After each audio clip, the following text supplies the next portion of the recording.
If I had a word to describe what HPTC does, I would definitely say impactful, because if you look at what HPTC does, they're going out to all these different national parks around the country.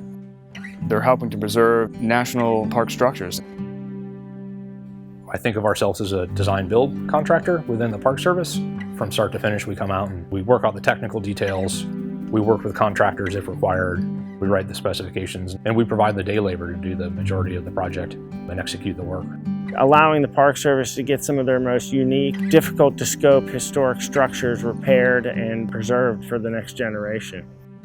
We have carpentry, woodcrafting, masonry, architecture, and PM branches. There's no other center within the National Park Service that can do that.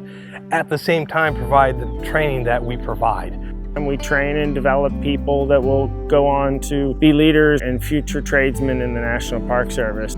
I think the best part about HPTC is the way we come together to finish a project. We work for national parks, national historic sites, national forest, DOD, Army Corps of Engineers, U.S. Fish and Wildlife, federal, local, state governments, and nonprofits. Call us and say, hey, we have this project, can you help us? And we do it in a way that's collaborative. Everybody's working towards one common goal.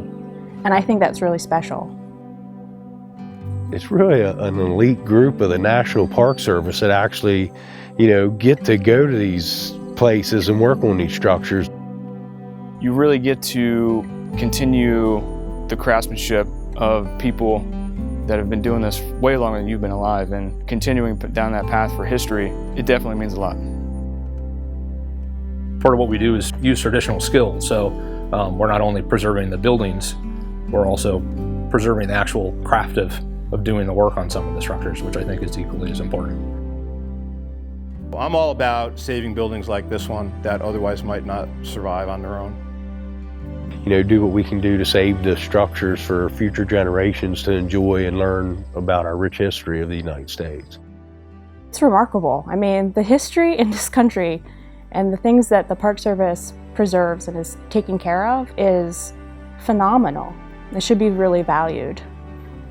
Working in the National Park Service, these are sites and projects that the American people have deemed to be the most important structures and landscapes to our nation's history. And to be able to give back in that way of public service is a really unique opportunity. Really, I think, brings a lot of value to the work that we do. It's the epitome, it's the essence, it's the gold standard in my opinion.